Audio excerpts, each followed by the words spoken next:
이라는 제목으로 말씀 증거하시겠습니다. 많은 은혜 받으시기 바랍니다.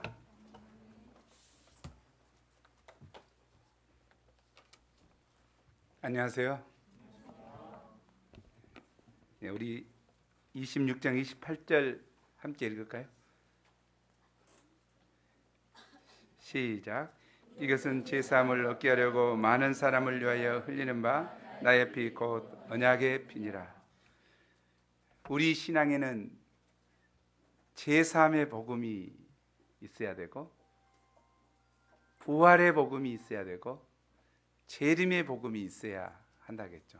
이 세 가지 요소가 정말 중요한 것 같습니다. 지난주에는 우리가 재림의 복음을 이야기했죠. 예수님은 승천하시면서 다시 너희가 본대로 오시리라 하시고, 능력과 큰 영광으로 구름 타고 오신다고 했습니다.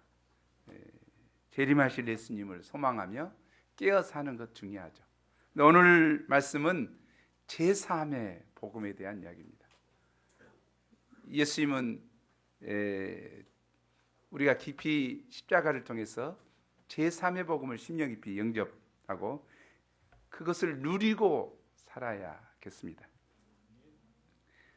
오늘 말씀은 6월절 이틀 전에 예수님의 십자가를 앞두고 일어난 두 사건을 기록하고 있죠. 하나는 한 여인이 자신의 소중한 옥합을 깨뜨려 예수님께 부어드림으로 사랑을 표현한 것이고, 또 하나는 예수님이 제자들과 함께 성만찬을 갖는 것이었습니다. 이 두 가지 사건의 공통점은 무엇입니까? 깬다는 것이죠. 여인은 옥합을 깨서 예수님께 부어드림으로 사랑을 표현했고, 예수님은 자신의 몸을 깨서 그곳에서 나온 피로 우리에게 부어줌으로 우리의 죄 씻음과 구원의 역사를 이루었습니다. 오늘 말씀을 통해서 예수님의 깨어드린 그 사랑이 얼마나 큰가 깊이 심령에 영접하고 제사함의 은혜를 충만히 누릴 수 있기를 기도합니다. 제일 보 예수님께 향유를 부어드린 여인 1절에서 13절입니다. 예수님은 제자들에게 감람산 설교 말씀을 다 마치시고 드디어 십자가를 통한 인류 구속에 대해서 가르쳐 주시고자 했습니다. 2절입니다. 너희가 아는 바와 같이 이틀이 지나면 유월절이라. 인자가 십자가에 못 박히기 위하여 팔리리라. 유월절은 이스라엘이 하나님의 크신 사랑과 권능으로 출애굽한 날을 기념하는 유대 최대 명절입니다. 유월절은 이스라엘이 하나님의 백성으로서 정체성을 갖게 하는 중요한 기념일입니다. 때문에 12살 이상의 모든 아이들과 성인들은 예루살렘 성전으로 다 모여서 예배를 드렸습니다. 이런 중요한 명절을 맞이하여 종교 지도자들은 하나님께 온전한 제사를 드리기 위하여 몸과 마음을 정결히 하고 제사 준비에 온 힘을 쏟아야 했습니다. 그런데 제사장과 백성의 장로들은 무엇을 하고 있었습니까? 3절에서 5절이죠. 그들은 가야바라고 하는 대제사장의 관정에 모여 예수님을 흉계로 잡아 죽일 운운을 하고 있었습니다. 그들은 명절에 이 일을 시도했다가는 밀란이 날까 두려우니 명절에는 하지 말자고 했습니다. 그러나 가룟 유다의 배반으로 명절에 하게 되죠. 6절을 보십시오. 예수님이 베다니 나병 환자 시몬의 집에 계실 때 한 여인이 매우 귀하고 비싼 향유 한 옥합을 가지고 나와서 식사하시는 예수님의 머리에 부었습니다. 갑자기 집안은 진한 향유 냄새로 가득했습니다. 사람들은 그 향유가 매우 값진 최고의 향유인 것을 금방 알았습니다. 어떻게 알았습니까? 향이 쫙 퍼지는데 기분이 째져버렸습니다. 너무 좋은 거예요. 이게 보통 향유가 아니라는 걸 금방 알았죠. 예수님의 머리에서는 향유가 흘러내렸고 얼굴을 적시고 땅으로 뚝뚝 떨어졌습니다. 사람들은 순간적으로 벌어진 이 일에 어안이 벙벙했습니다. 당시 향유는 귀한 손님이 왔을 때 한두 방울, 왕이 즉위할 때 제사장과 선지자가 세워질 때 죽었습니다. 또 장례를 위해 시신에 발라서 장례식을 준비할 때 사용했다고 합니다. 당시 여인들은 아라비아 상인들로부터 귀한 향유를 조금씩 사서 예쁜 옥합에 한 방울 한 방울씩 모았습니다. 너무 비싸기 때문에 살 수 없잖아요. 그래서 방울 몇 방울씩 이렇게 사서 이렇게 모은 옥합을 결혼 직장금으로 사용했습니다. 그래서 그것을 팔든지 아니면 그것을 결혼할 때 갖고 와서 한 방울씩 썼죠. 이 여인이 부은 향유를 돈으로 환산하면 노동자 1년 연봉에 해당하는 300데나리온이었습니다. 이것은 오늘날로 하면 3천만 원에서 한 5천만 원 정도 되는 것이었죠. 여인에게 이 향유 옥합은 단순히 고가의 비싼 물품이 아니었습니다. 그것은 여인의 진심과 애정과 꿈과 행복한 미래가 담겨져 있는 귀한 옥합이었습니다. 단순한 비싼 것이 아니에요. 거기는 자기 꿈이 담겨 있었죠. 모든 진심이 담겨져 있는 것이죠. 그런데 그것을 이 귀한 옥합을 아낌없이 누가 시킨 것도 아니고 자발적으로 기쁨으로 계산하지 않고 와서 왕창 쏟아 예수님께 부었습니다. 누가복음에 보면 여인이 예수님으로부터 받은 죄사함의 은혜가 너무 커서 자신의 가장 귀한 것을 아낌없이 드렸다고 기록하고 있습니다. 요한복음에서는 이 여인이 마리아라고 하고 있습니다.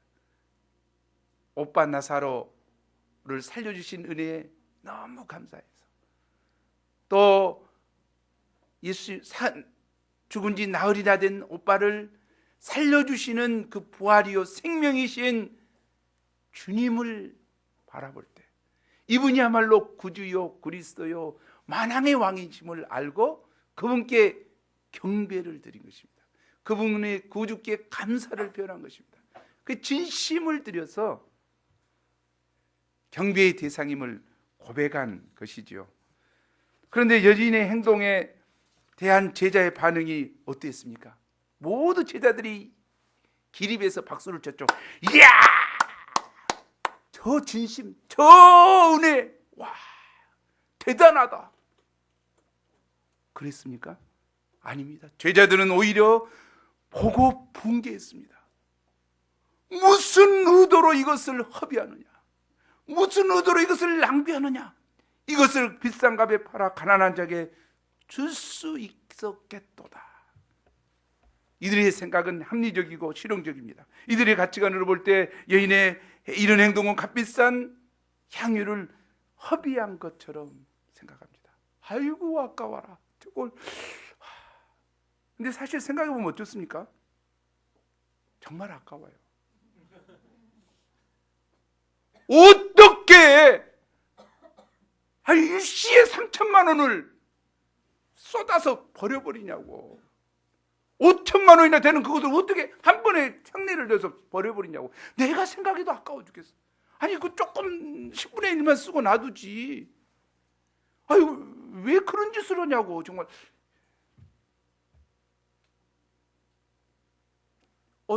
어떻습니까? 제자들이 이해가 되죠? 너무 제자들이 이해가 된 것 같아요. 아니 물질적으로는 그러지. 아이고 저런 멍청한 애기가 어디가 있어 진짜. 아니 말이라도 오고지 나한테. 그럼 내가 좀 막을 텐데. 아무 생각 없이. 그녀에게는 무엇이 보였습니까? 그런 제자들은 예수님께 대한 여인의 믿음을 보지 못했습니다. 진실한 사랑을 보지 못했습니다. 순수한 진심을 몰랐습니다. 여인의 뜨거운 감사의 눈물을 보지 못했습니다.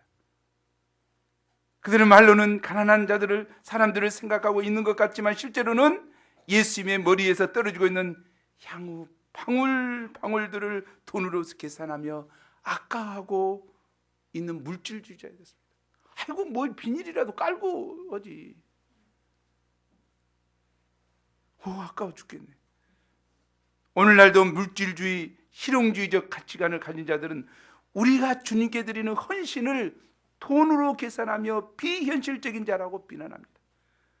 우리가 구원의 은혜에 감사하여서 주님께 시간과 물질과 진심을 들여 헌신하면 인생을 허비한다고 여기고 분을 내며 비난합니다. 그런데 사실 생각해 보세요. 이 여인이 이 옥합을 깨서 드리는 게 쉬웠겠습니까? 3천만 원에서 5천만 원 된 것을 어디다 쓸 것인가 이거 생각하면 정말 꿈이 담긴 것인데 깨기가 쉽지 않았을 거예요. 이 여인이 희생한다는 것은 보통 쉬운 것이 아니죠. 우리가 좀 생각할 필요가 있을 것 같아요. 이 여인은 얼마나 힘들었겠어요. 그 여인에게 있어서는 희생이요, 아픔이요. 진심이란 그러죠. 진심을 드린다는 것은 희생과 아픔이 있습니다. 예수님께 특별히 진심을 드린다는 것은 아픔이 있어요. 아픔이 없이 사랑이 표현되지 않죠. 주님을 순수하게 사랑하면 끊어야 될 것이 있고 버려야 될 것이 있고 주님께 쏟아야 될 것이 있고 시간을 드리고 열정을 드리고 마음을 드린다는 게 쉬운 이야기입니까? 아니죠. 이 물질주의적인 가치관, 현실적인 가치관이 있는 사람들은 허비라고 생각한단 말이죠. 그러나 예수님은 이 여인의 행동에 대해서 어떻게 보셨습니까? 제자들을 칭찬했습니까? 그래, 너희 발이 올라와. 저 애는 왜 저 멍청하니 저런다냐? 아이, 그것도 깔든지 이야기를 하든지 나한테 상의를 했어야지. 그랬습니까? 아니죠. 예수께서 아시고 우리의 10절 함께 읽어보죠. 예수님의 마음으로 시작.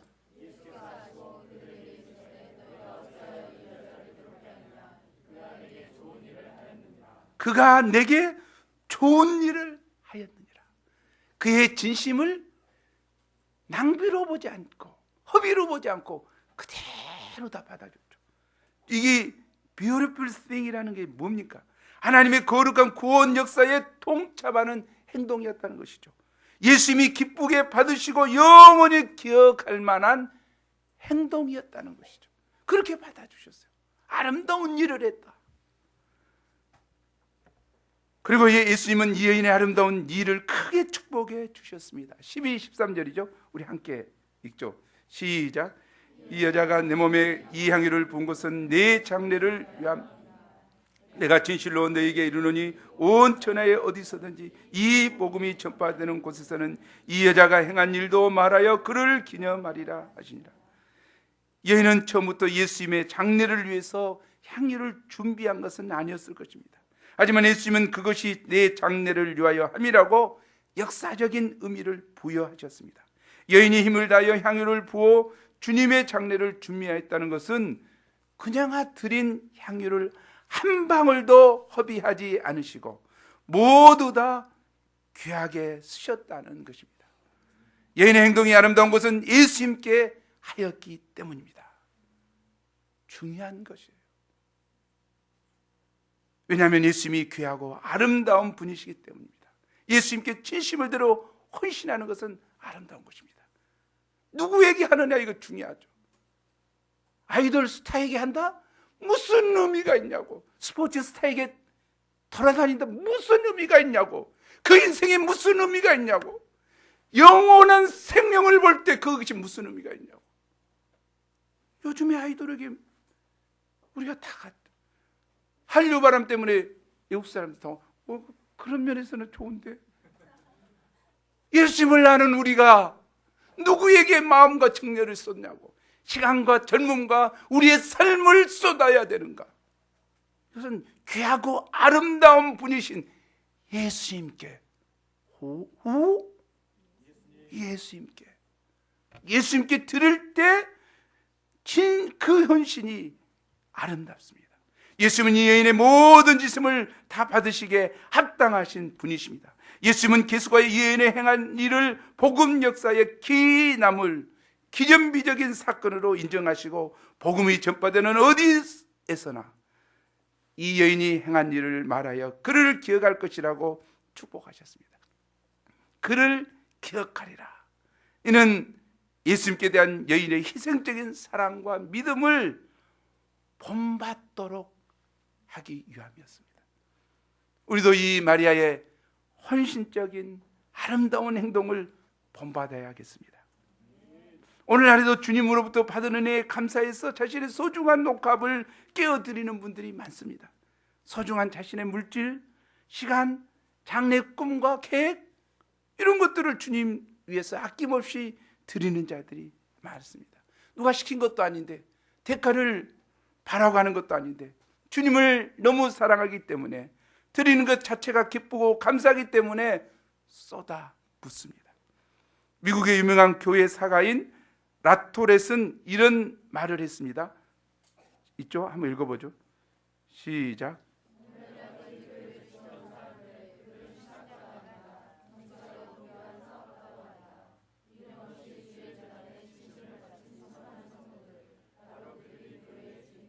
예, 이름 없이 주의 제단에 진심을 바친 수많은 성도들, 그들이 교회의 주인이다. 우리 유배배도 이름도 빛도 없이 한량과 쓰름하며 그 영혼을 구원에 이르게 하고자 해산의 수고를 감당한 분들이 많습니다. 강 리빙스턴 선교사나 이미삭 선교사나 곳곳에 흩어져 수고하시는 선교사들 뿐만 아니라 캠퍼스를 매일 오르내리며 마음과 진심을 드리는 평신도 목자들, 사모님들 많습니다. 동역자들과 양들의 아픔을 나의 아픔으로 생각하며 눈물로 중보기도를 합니다. 소중한 물질을 깨뜨려 양들을 섬기고 발이 부리트도록 전도하고 신방합니다. 월급을 받으면 쓸 곳이 많이 있지만 가장 먼저 11조와 성경금을 떼어 드립니다. 이들이 이 시대 작은 마리아요, 향유 부은 믿음의 여인들이요, 정성스러운 성경 성생들입니다. 이분들이 구원 역사의 주역들인 줄 믿습니다. 사실 한 양을 얻기가 얼마나 어렵습니까? 전도한다는 것이 얼마나 어렵습니까? 신방에서 어려운 가운데 있는 한 형제를 돕는다는 것이 얼마나 어렵습니까? 그러나 가서 거절당하고 정말 허탕치고 올 때 얼마나 시간이 아깝다는 생각이 듭니다. 와, 손해의식. 이거 뭐야? 허비다, 낭비다, 아무 의미가 없다고 생각하기 얼마나 쉽습니까? 그러나 오늘 말씀을 볼 때 주님은 이것이 허비가 아니오 아름다운 일이라고 말씀하십니다. 왜냐하면 우리가 주님을 위해서 나의 시간을 드렸고, 나의 정열을 드렸고, 나의 헌신을 드렸고, 나의 수고를 그분을 위해서 드렸기 때문에, 그분이 사랑하는 영혼을 구원하는 일에 드렸기 때문에 우리 주님은 그것을 아름다운 일이라고 말씀하십니다. 우리가 기도하면서 신방하면서 양들을 도우면서 쓴 시간과 물질이 결코 헛된 낭비가 아니라고 하십니다.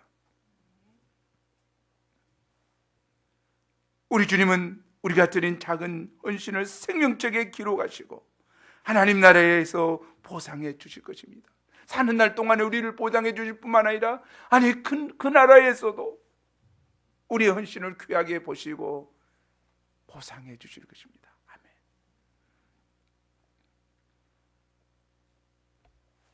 제2부 언약의 피 14절에서 30절입니다.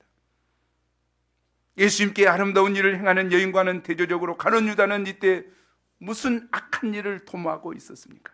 14절에서 16절에 보면 유다는 스승을 밟고자 적의 소굴에 들어가 흥정하고 있습니다. 어떻게 스승을 원수들에게 팔아 넘길 수 있습니까?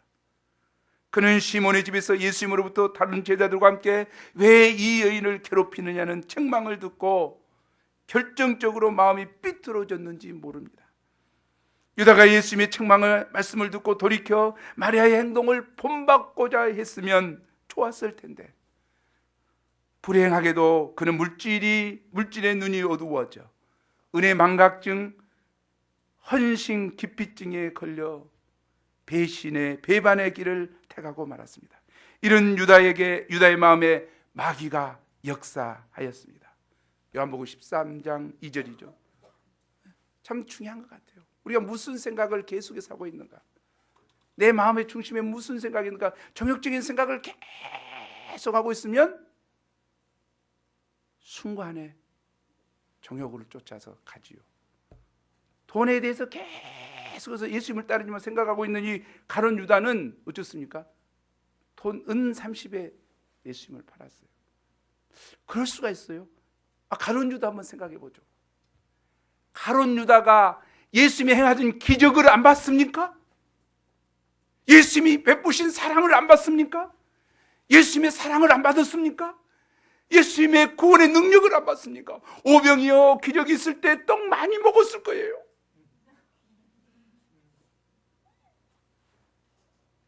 동일한 능력을 체험했다는 거죠. 동일한 기적을 체험했다는 것이죠. 그러면 그가 왜 팔았습니까? 왜 배반했습니까? 그것은 동일한 구원의 역사에 쓰임받고 있지만 그의 마음 깊은 곳에 사단이 좋아하는 탐욕이 있었다는 것이죠. 물질을 향한 탐욕이 있었고 세상 욕심을 향한 탐욕이 있었고 우리에게도 마찬가지죠. 물질에 대한 탐욕, 정욕에 대한 탐욕, 신자생활하면서도 그런 탐욕을 회개하고 돌이키지 않는다면 사단은 들어가게 됐어요. 무엇이 소중합니까? 무엇이? 동일한 것 같아요. 가룟 유다에게 마귀가 역사했어요. 유다는 예수님이 친히 택하신 사도요, 예수님께로부터 많은 사랑과 신뢰를 받아서 선교 사업부장을 맡은 자였지만 사단의 유혹에 미혹되어 큰 은혜와 특권을 감당하지 못하고 저주의 자식이 되고 말았습니다. 은 30을 달아줬어요. 은 30은 300만 원 정도 됩니다. 돈을 보고 눈빛이 달라졌죠. 그래서 호시탐탐 예수님을 팔아넘길 기회만 엿보고 있어요. 우리도 돈에 매이면 돈의 노예가 됩니다. 돈의 노예가 되면 돈밖에 보이지 않아요. 사람도 돈으로 평가해요. 그 사람이 연봉이 얼마인지, 어떤 집에 사는지, 타고 다니는 차는 뭔지, 어떤 브랜드의 옷을 입었는지 충분히 그 사람의 가치를 평가해요. 돈을 최고의 가치로 여기는 사람은 결국 돈과 함께 망합니다. 그의 말로가 아름답지 못해요. 우리가 잘 알잖아요.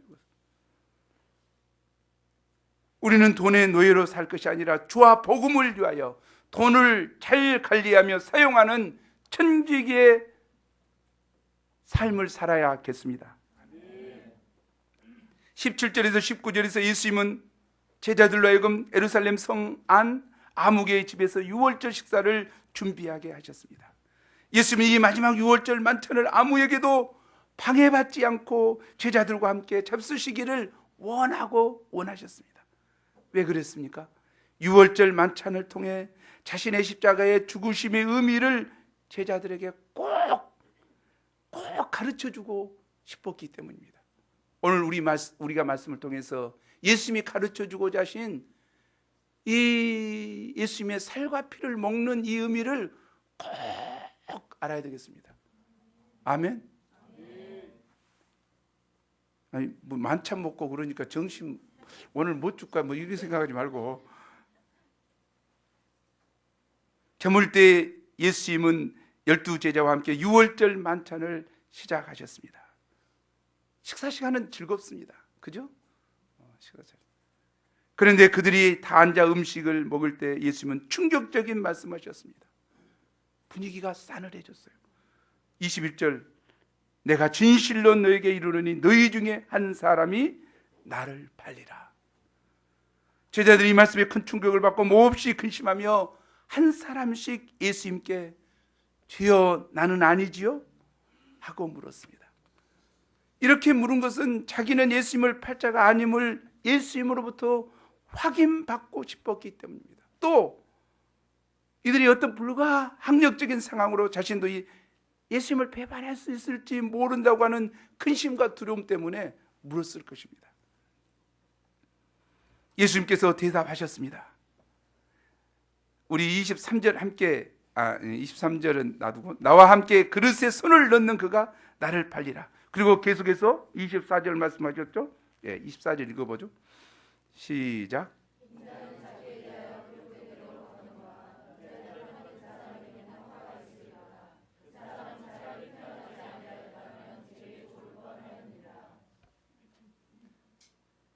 예수님이 십자가에 못 박혀 돌아가시는 것은 유다의 배반에 의한 것이 아니라 기록된 하나님의 말씀대로 되는 것임을 깨우쳐 주셨습니다. 예수님은 자신을 배반하는 유다는 차라리 세상에 태어나지 않았으면 좋았을 것이라고 하시므로 은혜를 배반하는 것이 얼마나 큰 죄인지를 경고하셨습니다. 사람이 죄를 짓지 않을 수는 없지만 하나님의 구원의 은혜 절대 배반하면 안 되죠. 부르심의 은혜를 배반하는 죄만큼은 우리가 짓지 않아야 돼요. 이게 참 중요한 것 같아요. 예수님이 가룟 유다라고 이름을 밝히지는 않았지만 이처럼 제자들 앞에서 공개적으로 그의 죄를 드러내시는 이유가 무엇입니까? 이는 그에게 회개할 마지막 기회를 주시기 위함이었습니다. 예수님은 그가 회개하고 믿음으로 유월절 만참에 참여하여 제사함 받기를 원하셨습니다. 또한 예수님은 공개적으로 말씀하심으로 남은 제자들에게 마음을 준비하도록 도우셨습니다. 만약 아무 예고도 없이 유다가 배반하고 예수님 십자가에 못 박혀 죽으시고 그랬다면 얼마나 충격적인 이야기 제자들에게 그의 예수님의 죽음이 실패예요. 제자 양성도 실패라고 생각하고 뿔뿔이 헤어졌을 것입니다. 그러나 예수님은 자신의 죽음이 성경에 기록된 대로 되는 것임을 반복하여 분명히 하셨습니다. 예수님의 말씀을 들은 유다의 반응이 어떠합니까? 랍비여 나는 아니지요 하고 그는 뻔뻔스럽게도 은 30의 팔교를 이미 약속하고 예수님을 팔고자 함에도 불구하고 다른 제자들과 똑같이 질문하고 있다. 이런 뻔뻔스러워. 사단에게 붙들림 받으면 뻔뻔스러워집니다. 뻔뻔스러워져요. 그리고 아닌 척 하게 됩니다. 그러나 그가 예수님을 랍비라고 부른 것을 볼 때 그가 예수님을 그리스도로 영접치 않았음을 알 수 있습니다. 다른 제자들은 다 로드 주여 하고 부르는데 이 친구만 네바이 선생이라고 불렀다. 그리스도로 분명히 영접치 않았기 때문이겠죠. 우리가 이 교회 같은 멤버로 있지만 예수님을 주요 그리스도로 영접하는 것 중요합니다. 나의 도덕 선생, 예수님 4대 성인 중에 하나 이런 정도 곤란하죠. 예수님은 즉시 내가 말하였다 하시며 그에게 분명히 말씀해 주셨습니다. 요한복음에 보면 그는 예수님을 거듭되는 경고의 말씀에도 불구하고 끝까지 회개하지 않고 똑 조각을 받고 밖으로 나가버렸습니다. 예수님의 사랑을 뿌리치고 나간 가룟 유다의 배반은 자신에게는 영원한 멸망이요 예수님과 다른 제자들에게는 큰 슬픔과 상처가 되었습니다. 우리는 하나님의 사랑에 손길이 임할 때 겸손히 회개하고 그 사랑을 영접하는 자가 되기를 기도합니다.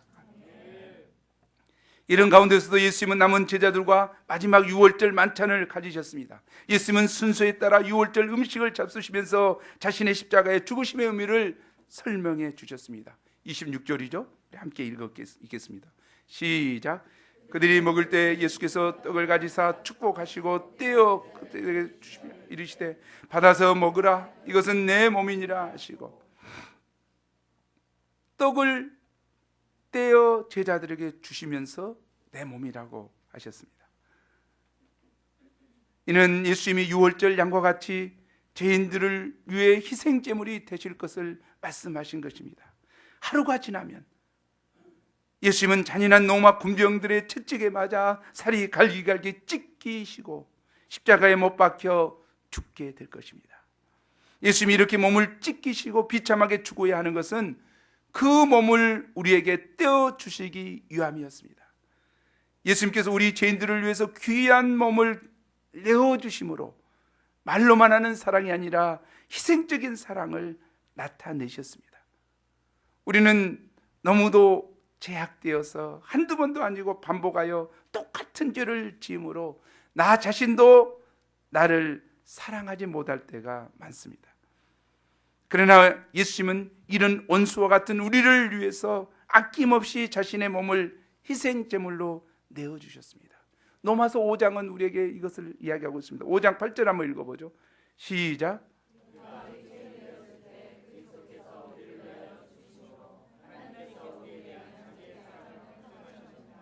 우리가 아직 뭘 때요?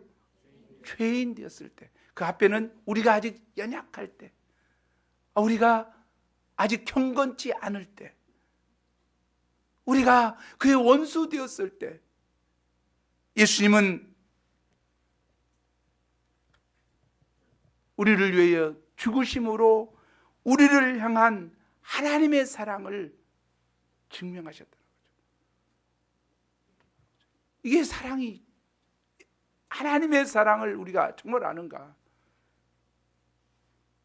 우리는 정말로 하나님께서는 선한 자들을 모아놓고 이 선한 곳에서 좀 더 선한 모습을 보이고자 투쟁하는 이것이 신자 생활이라고 생각하기 쉬워요. 그거 아니에요. 예수님은 선한 자들을 위해서 죽으신 것이 아니에요. 아직 죄인 되었을 때, 연약한 자들을, 경건치 않는 자들을 위해서 죽으심으로 사랑을 표현하고 그 사랑에 감동해서 감격해서 돌이키고 나오기를 원하시는 것이죠. 우리도 그런 생활이 돼야 돼요. 우리 신앙생활이 무엇입니까? 이 사랑에 감동하는 삶이 신앙생활입니다.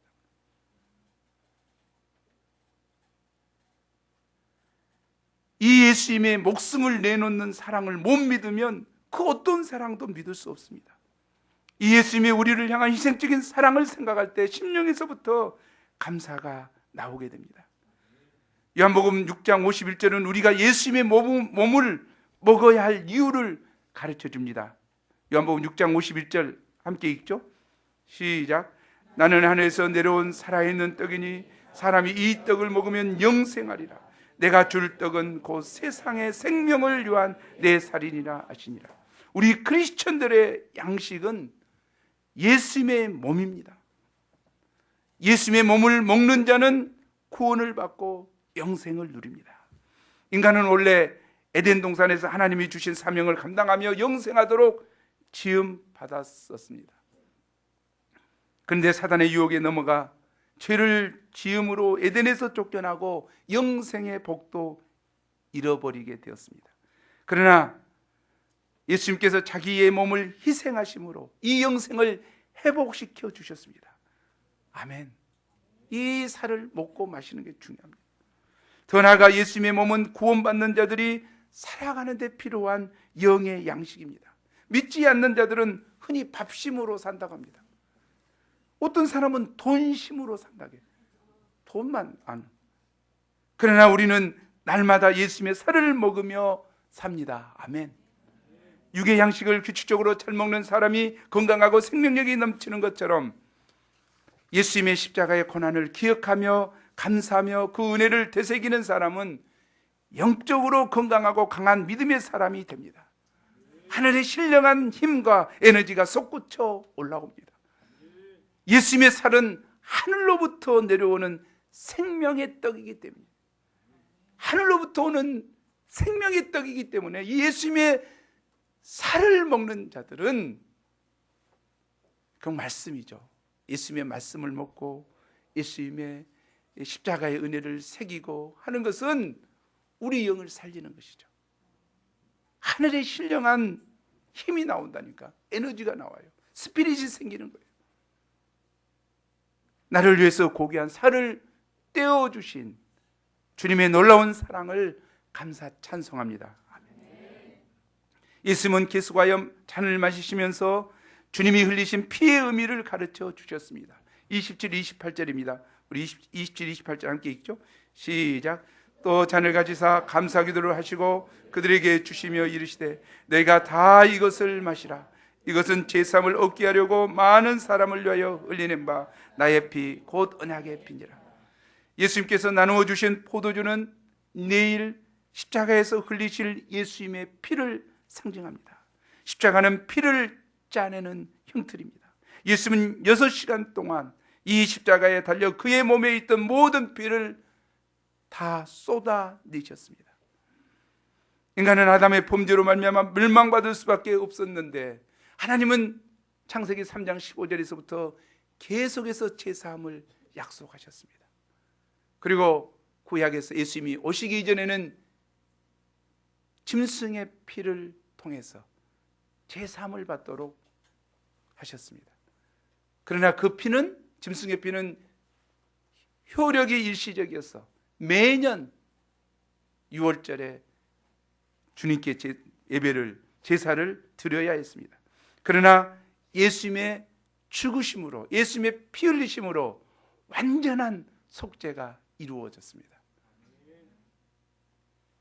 예수님의 피는 단 한 번의 제사로 많은 사람의 죄를 영원히 사할 수 있습니다. Once for all. 모든 것을 위해서 단번에. 아멘.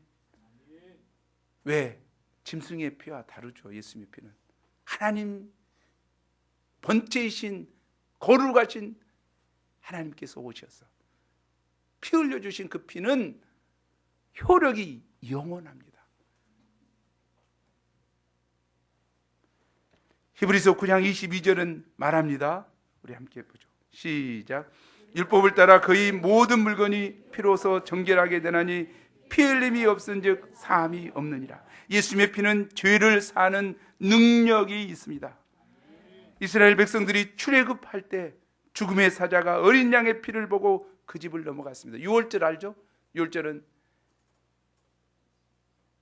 마지막 저녁에 하나님께서 어린 양을 잡아서 수대로 그 피를 문설주에 발라라.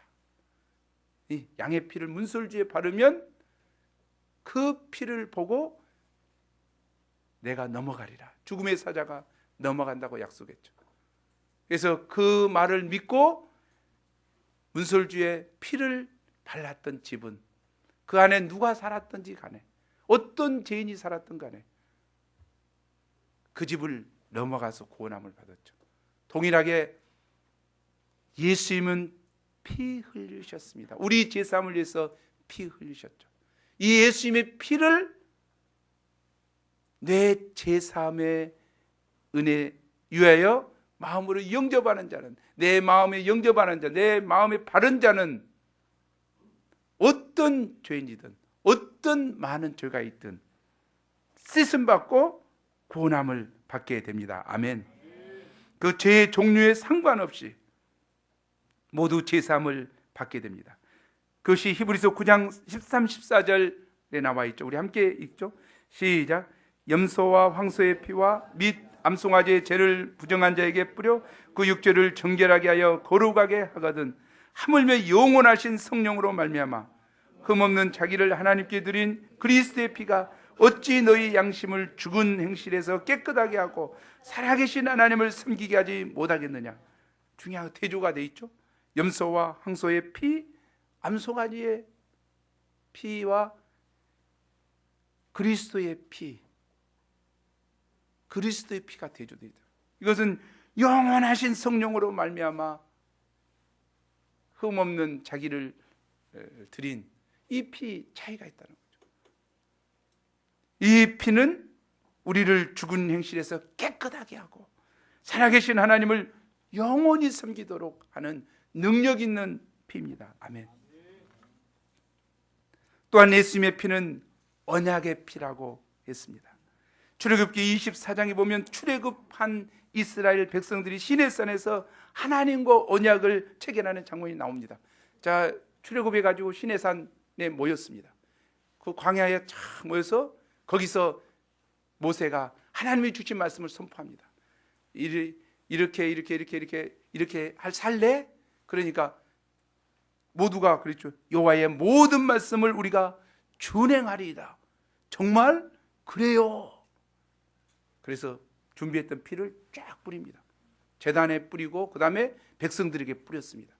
이것을 언약의 피라고 합니다. 이는 출애굽기 24장 8절에 이는 여호와께서 이 모든 말씀에 대하여 너희와 세우신 언약의 피니라.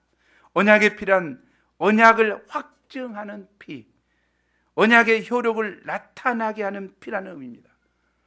우리는 계약서를 작성할 때 어떻습니까? 계약 쌍방 당사자가 그 내용을 읽고 난 후에 뭘 합니까?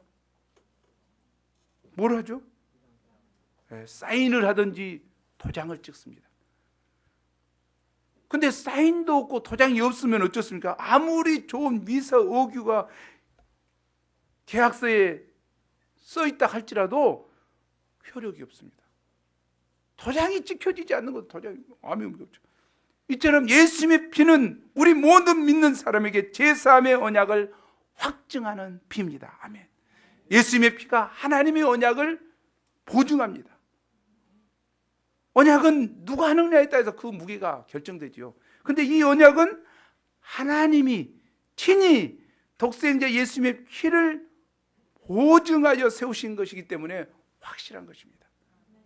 많은 사람을 위하여 흘리는 피, 언약의 피다. 많은 사람의 죄사함을 위해서 흘렸다. 그걸 누가 보증해? 누가 보증한다는 얘기예요? 예수님의 피를 하나님께서 보증한다는 것이죠. 그것이 언약의 피다는 거예요. 구약에 다 언약이 돼 있죠. 그대로 인치신 것이다. 예수님의 피는 짐승의 피와는 효과 면에서 근본적으로 다릅니다. 예수님의 피로 맺은 언약은 이를 믿고 영접하는 자에게 인격적으로 역사하여 완전한 제사함을 효과가 나타납니다. 이처럼 예수님의 십자가의 피로 제사함과 구원의 언약을 맺으신 하나님의 사랑과 능력을 생각할 때 정말 감사를 드립니다. 우리가 죄사함을 받았습니까? 우리가 죄사함을 받았어요? 누가 증명해? 누가 증명하냐고? 누가 증명하냐고? 이 예수님의 피에, 이 언약의 피를 믿지 않으면 평생 죄의식에 시달립니다. 예수님이 보정하겠다고 하잖아요. 이 말씀을 믿는 것이 중요하죠. 그럴 때 자유함이 누리는 거예요. 내가 옛날에도 이야기했지만 어떤 목사님이 꼼쳐는 죄가 있었는데 예언의 능력이 있다고 하니까 자매한테 가서 물어보죠.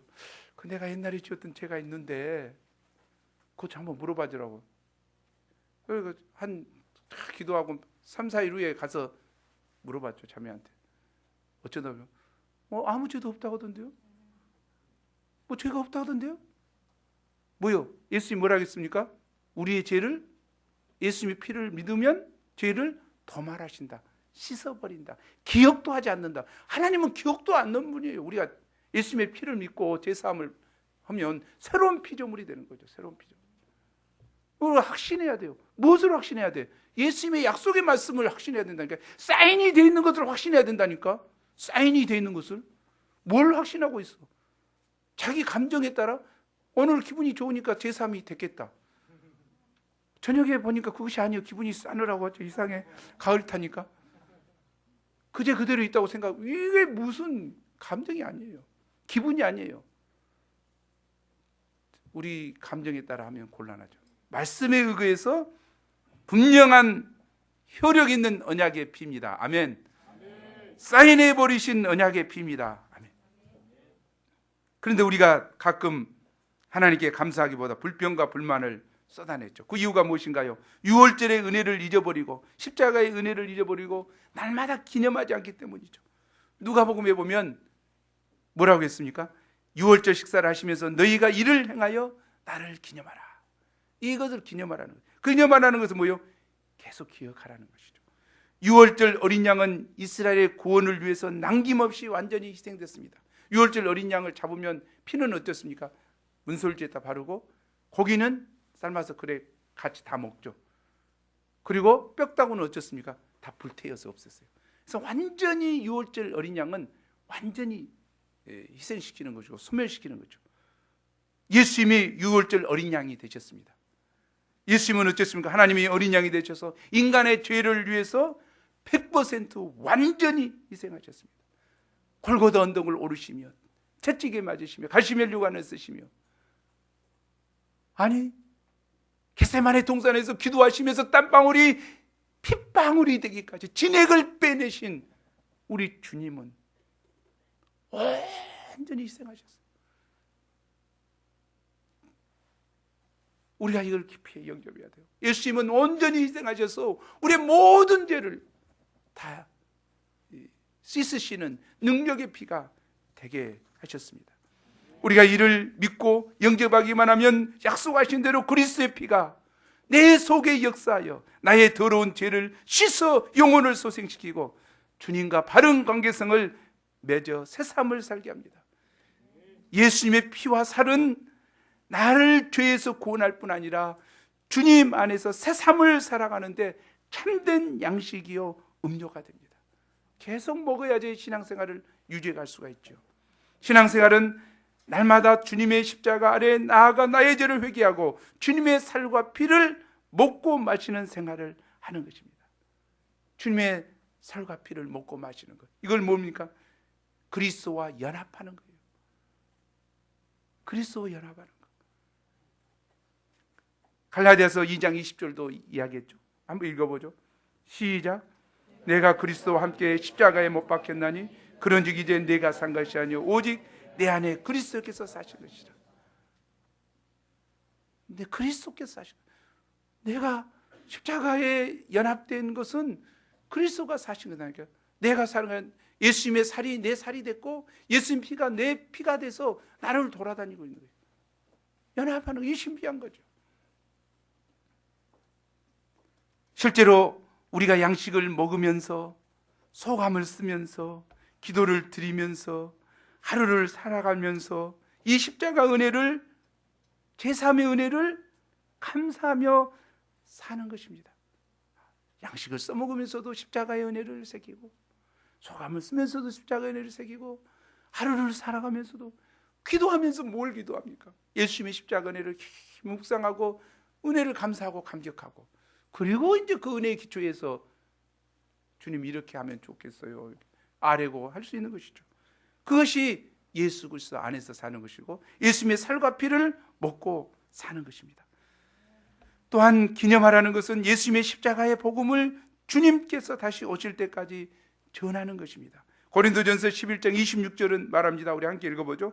시작. 너희가 이 떡을 먹으며 이 잔을 마실 때마다 주의 죽으심을 그가 오실 때까지 전하는 것이라. 주님의 살과 피를 내 자신이 먹고 마시는 것도 중요하지만 이것으로 만족하지 않고 이 십자가의 복음을 전함으로 이웃과 함께 먹고 마시는 것이야말로 가장 잘 기념하는 것입니다. 예수님은 성만찬을 통해서 자신의 죽으심의 의미를 잘 설명하신 후에 제자들에게 죽음이 끝이 아니라 그 위에 승리와 영광이 있을 것을 말씀해 주셨습니다. 하나님 나라에서 너희들과 함께 새 포도주를 마시기 전까지 마시지 않겠다.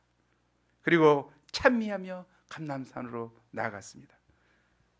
결론적으로 예수님은 우리 죄인들을 위해서 십자가에서 몸을 찢기고 피를 흘리심으로 유월절 어린 양이 되셨습니다. 예수님의 피는 우리가 제사함을 받고 하나님이 백성이 되었다고 하는 영원한 언약의 보증입니다. 예수님의 살과 피는 죄와 사망 권세에서 우리를 구원하는 하나님의 능력입니다. 날마다 우리가 예수님의 살과 피를 먹고 마심으로 생명력이 넘치는 삶 살 수 있기를 기도합니다. 더 나아가 향유 옥합을 예수님께 부어드린 여인처럼 이 은혜에 감사해서 우리도 사랑과 헌신의 옥합을 주님께 드릴 수 있기를 간절히 기도합니다. 우리 28절 말씀 읽고 마치죠. 28절 시작. 이것은 제3을 얻게 하려고 많은 사람을 위하여 흘리는 바 나의 피 곧 언약의 피니라. 하나님 아버지, 이 시간 귀한 말씀을 주셔서 감사합니다. 죄 없으신 예수님께서, 하나님이신 예수님께서 많은 사람을 구원하시고자 제3을 주시고자 십자가 상에서 고통과 아픔을 다 감당하시고 몸이 찢기시고 상하시고 옥합이 깨뜨려지듯 몸을 완전히 깨뜨리셔서 살과 피를 저희들을 위하여 주심을 진실로 감사합니다. 하나님, 제가 십자가 은혜를 다 알지 못합니다. 십자가의 의미를 다 알지 못합니다. 오 성령 하나님, 성령 하나님 이 시간에 임하시옵소서. 예수님의 살과 피를 먹는 의미를, 성찬의 의미를 깨달아 알게 도와주시고 이 은혜에 감격하고 감사하는 저희가 되게 도와주십시오. 그래야 마리아처럼 내게 가장 소중한 것, 내게 가장 소중한 것 다른 누구가 아니고 우리 예수님께 드리는 아름다운 일을 저희가 행할 수 있도록 도와주옵소서. 오 주님 감사해요. 저희를 위하여 온통 자신을 끼워 우리에게 주신 예수님의 사랑과 은혜를 감사합니다. 구원의 은혜를 감사합니다. 제사의 은혜를 감사합니다. 이 축복을 저희가 받아 누리며 감사하며 살아갈 수 있도록 도와주옵소서. 감사하고 예수님 이름으로 기도합니다.